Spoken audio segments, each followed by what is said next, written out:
करणं च विद्यते न तत् समश्च अभ्याधिकाश्च दृश्यते परस्य शक्तिर्विविधैव श्रूयते स्वाभाविकी ज्ञानबलक्रिया च Shweta Shvetashvatara of Upanishad 6.8. Narayan, the Supreme Personality of Godhead, is almighty, omnipotent. He has multifarious energies, and therefore he's able to remain in his own abode and without endeavor supervise and manipulate the entire cosmic manifestation through the interaction of the three modes of material nature, sattvagun, rajagun, and tamogun. These interactions create different forms, bodies, activities, and changes, which all occur perfectly.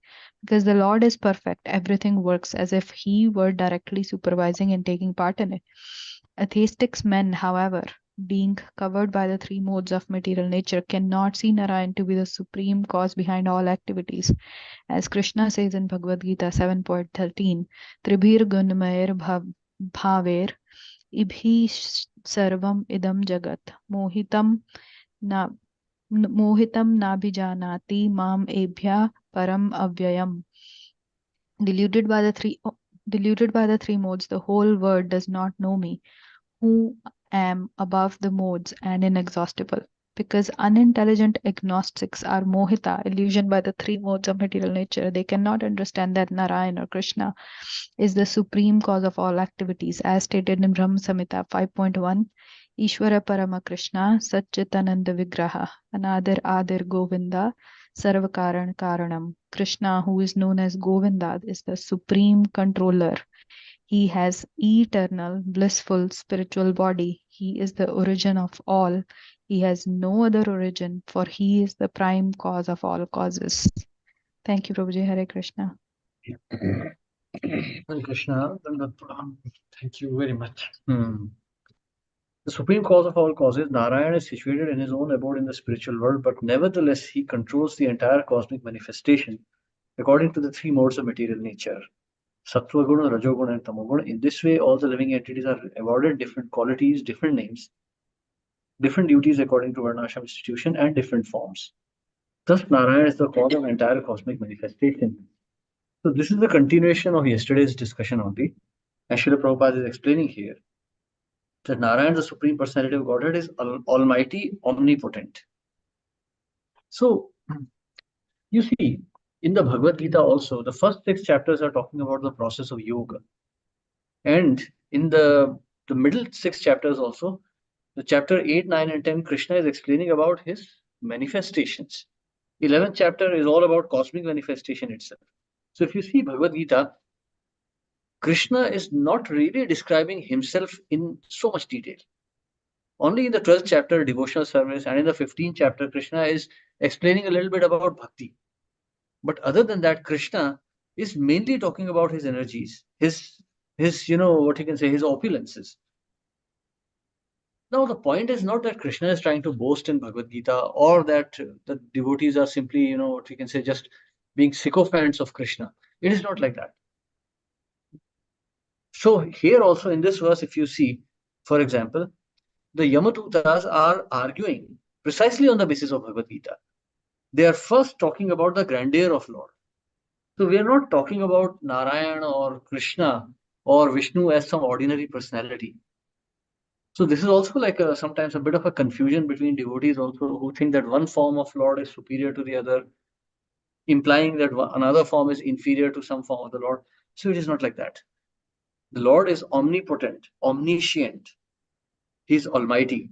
In any form that he appears, he is completely conscious. That means as Lord Narsimha also, he is Krishna only.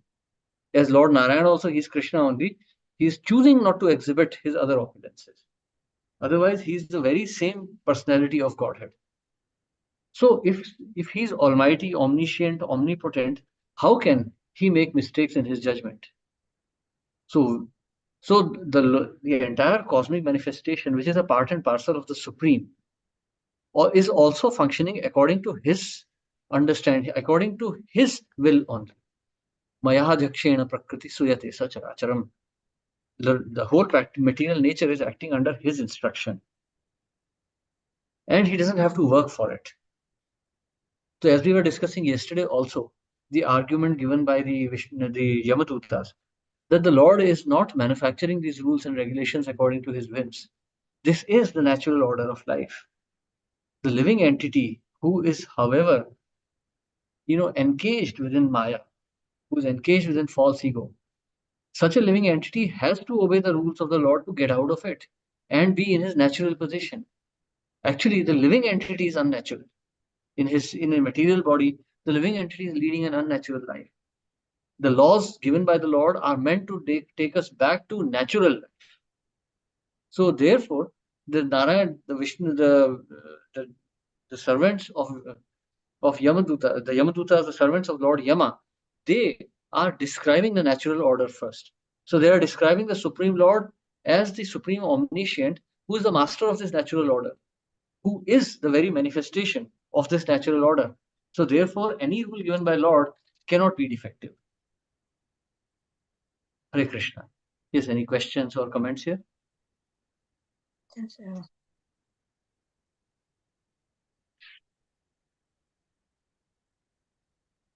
Okay, now you see. Yes, you have some question? No, Prabhuji, I was just gonna say when you were explaining, I was thinking of escape room. You know how escape rooms are, and people in the escape room think they are working on their own will, but they have been given instructions outside, and if they don't follow those instructions, they are not able to get out. This is like escape room then, where Krishna is giving instructions, and if we don't follow the instruction, we think we are acting on our own will, but though if we don't follow those instructions, we are not getting out. Yeah. See, Sorry, that was just the point. Yeah, so just understand it this way, that we are discussing the grandeur of the Supreme Lord. See, we are not convinced. That's why we are here in Maya. That's why we are confused. So what the Narayan, the Yamadutas are explaining here, this is the Supreme Lord as a part of the whole, as a whole setup of this creation.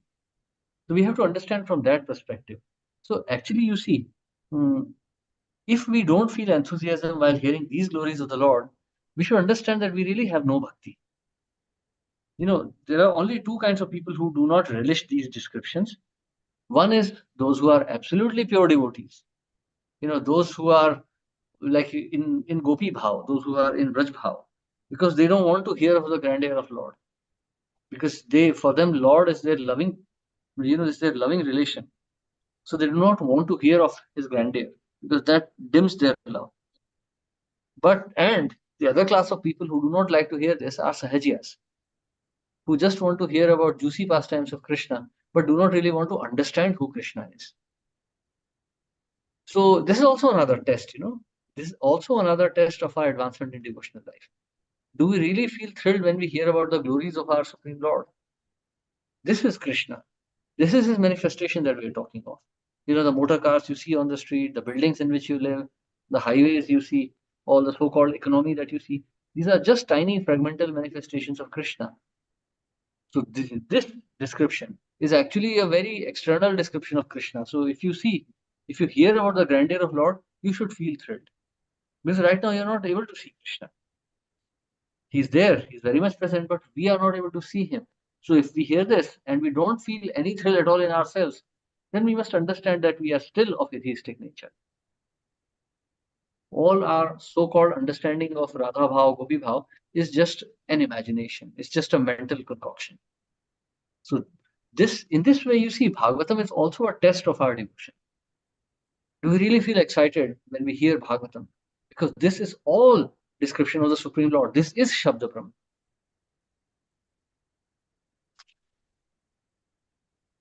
Yeah, now continue. Text 42. Suryognihi kham maruddeva.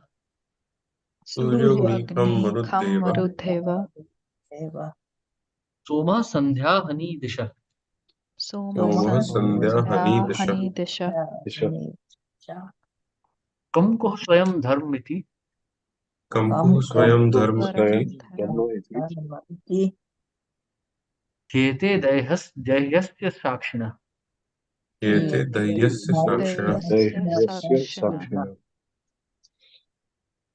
Yes. Very good. Good. Translation purpose as given grace from purpose. Translation. The sun, fire, sky, air, demigods, moon, evening, day, night, directions, water, land, and Super Soul himself all witness the activities of the living entity. Purport. The members of some religious sects, especially Christians, do not believe in the reactions of karma. We once had a discussion with a learned Christian professor who argued that although people are generally punished after witnesses of their misdeeds are examined, where are the witnesses responsible for one's suffering? The reactions of past karma. To such a person, the answer by the Yamadutas is given here. The conditioned soul thinks that he is working stealthily and no one can see his simple activities. But we can understand from the Shastras that there are many witnesses, including sun, fire, sky, air, moon, demigods, evening, day, night, directions, water, land, and the super soul himself, who sits with the individual soul within the heart. Where is the dearth of witnesses? The witness and the Supreme Lord both exist, and therefore so many living entities are elevated to higher planetary systems or degraded to lower planetary systems, including hellish planets. There are no discrepancies, for everything is arranged perfectly by the management of the Supreme Lord. Svabhaviki Jnana Bala Kriya. The witnesses mentioned in this verse are also mentioned in other Vedic literatures. Aditya Chandrav Anilo Analascha Dyaur Bhumir Apo Hridayam Yamascha Ahascha Ratris Cha Ube Cha Sandhye Dharmo Api Janati Narasya Yutam. Hare Krishna. Hare Krishna. So, in the previous canto, we have discussed, last chapter, we have discussed about the various punishments meted out by Yamadutas to the sinful living entities. Here, now the Yamadutas are explaining how they manage their record system. You know, for example, everything that you do in your computer is recorded by the computer itself. Your networks, your service providers, everyone is maintaining your records of everything that you do on the internet. So exactly like that in this material world also, you know, this land, the sky, sun, fire, everything is witnessing your activities. Actually, they are not just witnessing your activities, they're also witnessing your consciousness. That's how your next body is decided. Actually, right now, with every single thought of yours, with every single action of yours, you are actually designing your next body. Your next body is already in the process. Like for those who are from the engineering background, you'll know how engineering structures are designed. On any, whether it's an automobile or a bridge or a building. So first there are basic outlines, okay, this is what we want. Okay, we want a locomotive which will pull, 70 wagons of 70 tons each. So we have some broad calculations. On the basis of broad calculations, we have some, broad designs. Then we go on refining. Okay, then there is plus or minus. So just like that. So at every step, we are refining our design more and more. So with every single desire and action, your next body is being prepared. It's like in a concept stage. Of course, this is not as crude as material world where you have to like a blueprint of a locomotive and then you start putting the parts. No, here it's all in the state of, it's in a subtle state of consciousness. So your body is getting ready. And as soon as this karma is finished, you'll be sent to the next body. Of course, there'll be intermediary period of enjoying in the heavens or enjoying in or suffering in hell, but the next body will be there. So when you take birth, it'll be exactly as you want. And right now, also this body that you have got, man, woman, black, white, tall, short, thin, fat, everything is as per your desire and the sanctions of your karma. So it's very simple. We have discussed this previously also how karma acts. So for example, if you're hungry, you have 1,000 rupees or you have 10,000 rupees in your pocket, you can go to a 3-star and have a 3-star lunch or a 5-star lunch. And if you have 10 rupees, then you probably have to make do with some small pakoda or something. So that budget is like your karma and that hunger is like your desire. So you desire to be, for example, you desire to be an athletic person, you desire to be very famous, then sometimes you may take birth, say, you may take birth in America, you may become a marathon runner, you'll win Olympic medals and you'll be famous. And if the karma is not adequate, you may take birth in some African tribe and you may run all the time. You can play all the sports you want. But karma is not adequate, so you won't get any fame or fortune or anything. You'll be famous in your tribe. So it'll be like that. In any case, you will get your quota of happiness and misery. But the witness of all these actions and desires are these that we are discussing here. Demigods, evening, day, night, directions, water, land, and the super soul himself, who sits within the individual soul, within the heart. Ishvara Sarva Bhutanam Hrit Deshe Arjuna Tishtati. So he's witness within the heart. He's witnessing the desires. So you see, we are never alone. We may think, okay, I am a very pious person, but if I have sinful desires, Krishna knows that even. So we cannot hide anything from Krishna. That's why Krishna is saying, Sarva Dharmana Parityajya Mam Ekam Sharanam Vraja. And that's why you see, when we are reading the Srimad Bhagavatam, we also see the examples. Kardam Muni did not pretend to be a false renunciate. He just, he didn't pretend anything. He just said, okay, Lord, I have a desire to enjoy family life. That's that. He had pleased the Lord who appeared in front of him. Krishna told Arjun to kidnap Subhadra. So all this is acceptable to the Lord because it is done in a manner of surrender. Kardam Muni did not, sneak out of his meditation and go and have some girlfriend and then come back quietly, pretending to be a renunciate. No, Kardam Muni was very honest. He bared his heart to the Lord, and the Lord took care of him. That's why the Lord appeared as his son even. You see, you don't, like we have discussed previously also, in the first canto, Kamasya Nendriya Pritir Labho Jivete Yavata, Jivasya Tattva Jigyasa, Na Artho Yashcheha Karma. So please try to understand it that way. See, desires are always going to be there. Try to redirect these desires. Desires are always there. If you are having a body, if you are an embodied soul, you will feel hungry. You need to eat. So the desire to eat could be directed at eating some shawarma meat or something, or it could also be directed to taking only what Krishna is giving. So you see, Krishna is not talking about, vanquishing the desires. He's talking about changing the direction of desires. Kamasya na indriya pritir. Do not direct your desires to satisfaction of the senses alone. So jivasya tattva jigyasa. You have been given this life only to inquire about the absolute truth. So keep your desires in such a manner that you're able to attain your objective. Because those desires are being noted by the Paramatma within the heart. Everything, the directions, the wind, the sun, the moon, everyone is noting those desires. Everyone is noting our actions also. They're not here to punish us. Like if you know the criminal procedure code, or if you know the penal code, the very first law is that punishment is not given as a revenge. Punishment is not a revenge of the state. Punishment is a reformation. Thief in the jail is given a chance to meditate on his crime and become reformed. And he's also given an opportunity to reform himself. It's not a punishment. So just like that, these personalities, these great personalities, they are not here to punish us. They're trying to reform us. So just the other day, one devotee had asked me this question about hellish punishments and desires and how do they get purified. So the point here is very simple, that as soon as your desires are purified, all these illusory reactions also vanish. You have no more reactions. You are hanging on to these reactions. When you give up the desire, you give up, you don't cling on to these reactions, there is no suffering. Then there is no question of heaven or hell. That is transcendence. So yes, we have to purify our desires. And if we don't purify, all the witnesses who are seeing it. Hare Krishna. Yes, any questions or comments? Hare Krishna, Prabhuji, one question. So it's the desire that leads us, that actually helps us on the path of bhakti and determination. So what is the difference? Like what are we lagging, in the sense that the devotees who are advanced, they have the same desires, And we have, as sadhakas, have the same desire.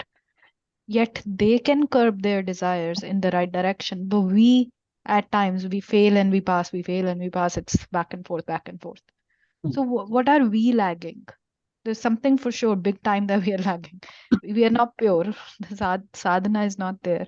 But something that we are lagging, big time. That's a practical question. See, we must have an objective. We work for an objective. If you tell a child that, after 4 years you'll get admission to medical or engineering, he'll work hard. But if you tell him to work for 20 years, he'll not do that. So we have limited patience. Okay. Now, first thing is, there is a fixed objective in front of the child. He knows there is like an engineering college. He has met engineers. He has seen the college. He knows what is to expect there. What is to be expected in that place. So he feels that motivation. But in the stage of sadhana, we don't have such motivation. In the stage of sadhana, we are not seeing the Lord in front of us. And at the moment, it is just like a concept. Krishna is like a theory, it's a concept in front of us. So now this is a bit vague also, in the sense that we don't associate. That's why, we need to associate with the devotees, with very serious devotees, with advanced devotees. If we avoid their association, Keshavan Prabhu himself was explaining that Krishna is also taking a note of that. Okay, so this man doesn't like to meet my devotees too much. Okay, no problem. I will make sure that no devotees go near. So you see, we must, within our heart, we must have a desire to associate with the devotees to begin. But we are not associating with devotees to merely socialize. This desire to associate with devotees must be a desire to associate with Krishna, in the sense that there must be strong discussion on Krishna Katha here. Now, Krishna Katha has two parts. One is glories of Krishna and his devotion service, and the second part is criticism of this miserable material world and materialistic desires. Both must go hand in hand. Either one alone is detrimental. Only discussion of Krishna Katha while we are still in the material world with material consciousness will make us Sahajiyans or escapists, dreamers. Or only discussion of the criticism of material world will make us depressed. So we'll feel sad, we'll become unhappy, we'll become depressed, we'll become hopeless. So both have to go hand in hand. So that is how sadhu sang should be. So when we actually feel hopeless, because when you try to do something, things don't work out, keep trying, and sometimes you pass, sometimes you fail, you actually start to feel hopeless. Then what's the point? Then what's the next step? Like, should we keep associating? Okay, yeah. Now I'll add a slightly, off the track kind of an addition, like, a slightly off the track explanation, which may seem a bit radical. See, it's like this. We have to, Mahajana Yena Gataha Sapantha, we have to see, Mahajana Yena Gataha Sapantha, follow the footsteps of the great personalities. So for us, who is that great personality? Prabhupada. Prabhupada. So we don't follow Prabhupada because we are not just fans of Prabhupada. Okay, he's fantastic. Oh, I love Prabhupada. Well, yes, we do love Prabhupada, but why do we love him?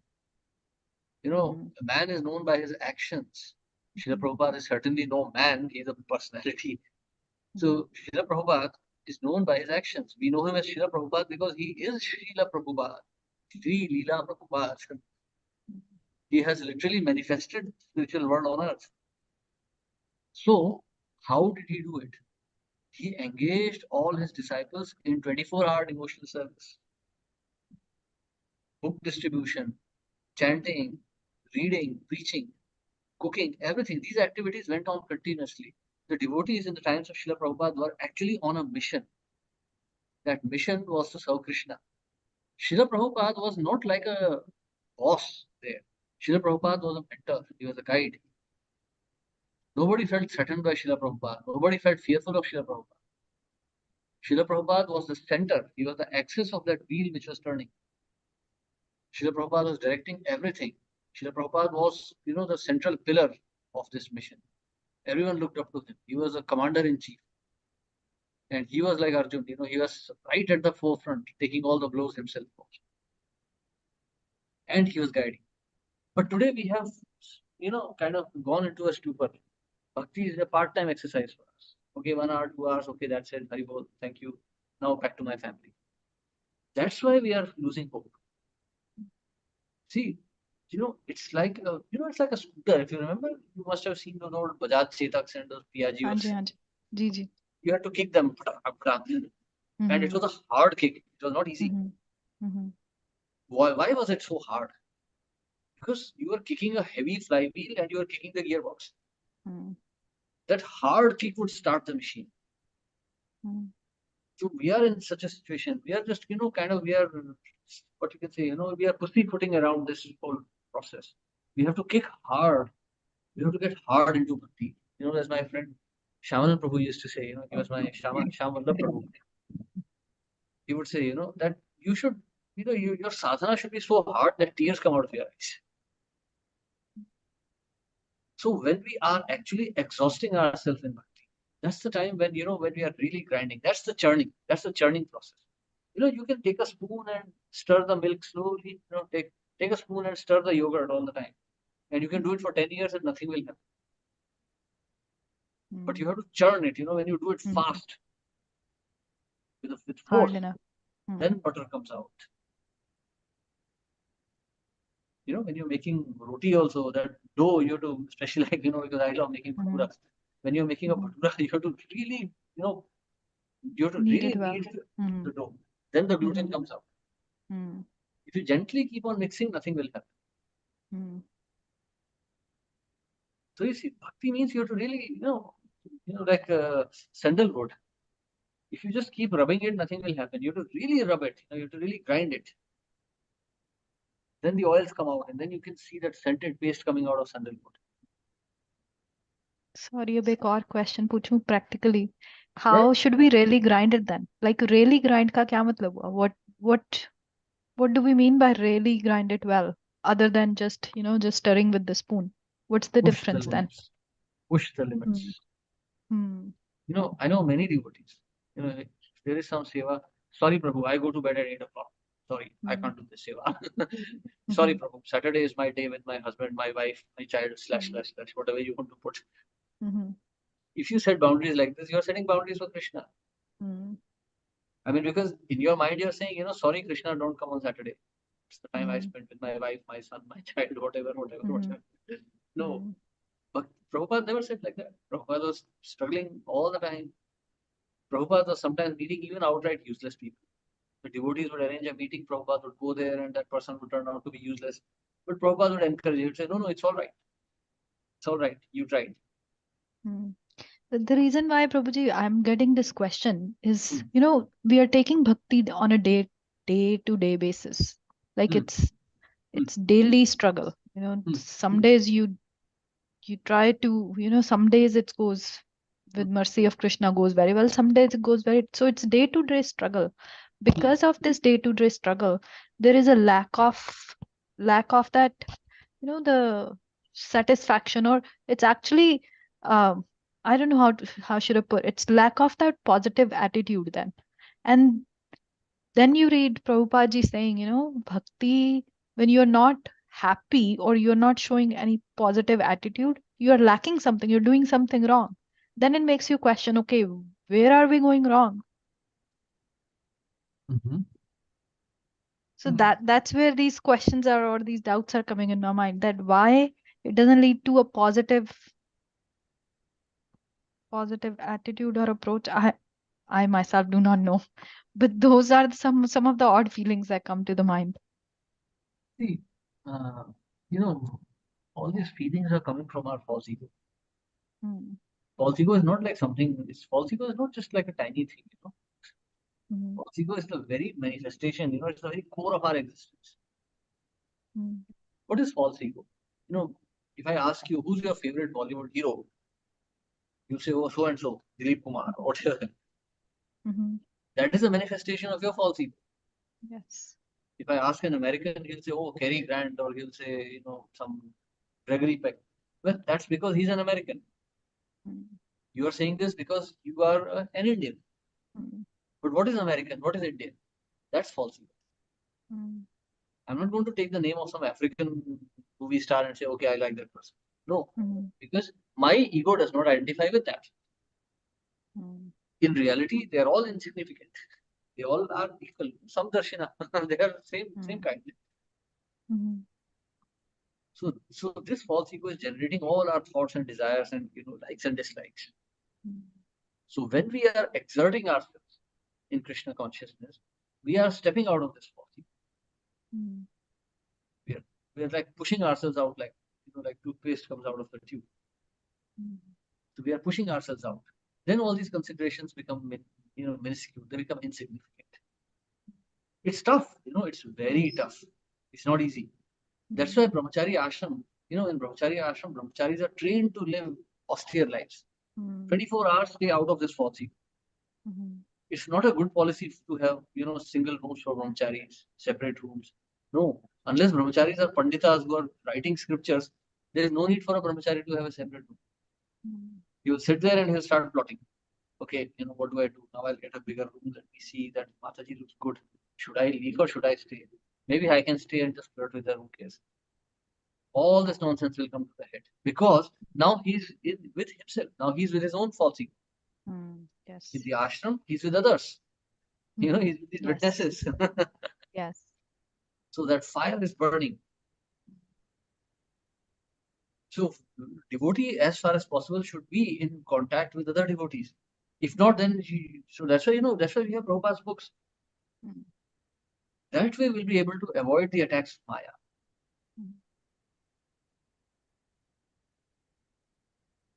Keep thinking or keep reading. Yes, all the time. And keep pushing yourself. It should be just beyond your comfort zone. I mean, I know you are doing that, but you have to do it a little more. Just beyond your comfort zone. One should not think, oh, who will go there? Sunday is too cold, too hot. These are so many people. Why should I go? I don't like it. No. If it's a genuine program, you should go. You should push yourself in that. And also, asat sangatya. Give up bad association. Yes. Yes. Thank you so much, Prabhuji. That was helpful. Very helpful discussion. Hare Krishna ji. Hare Krishna. Yes, any other questions or comments here?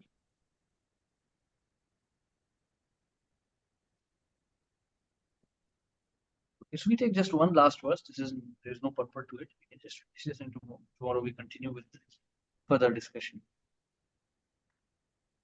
Etair adharmo vigyata. Etair adharmo vigyata. Sthanam dandasya yujyate. Sthanam dandasya yujyate. Sarve karmanurodhena. Sarve karmanurodhena. Dandam arhanti karana. Dandam arhanti karana. Yes. Would someone like to read this? I can read, Prabhuji. Oh, go ahead, Prabhuji. Translation. The candidates for punishment are those who are confirmed by these many witnesses to have deviated from their prescribed regulated duties. Everyone engaged in fruitive activities is suitable to be subjected to punishment according to his influence. Hare Krishna. Hare Krishna. Thank you very much. So now the Yamadutas have concluded their introduction to the glories of the Lord and the laws enacted by him. So now they are explaining that anyone who steps out of those bounds is a candidate for punishment by the Yamadutas. Hare Krishna. So we stop here today. We continue with text 44 tomorrow. So thank you very much, everyone. Hare Krishna. Thank you. Prabhupada ki jai. Jai. Thank you, Thank you, Prabhuji. Prabhuji. Jai. Hare Krishna, Dandavat Pranam. Thank you. Hare Krishna.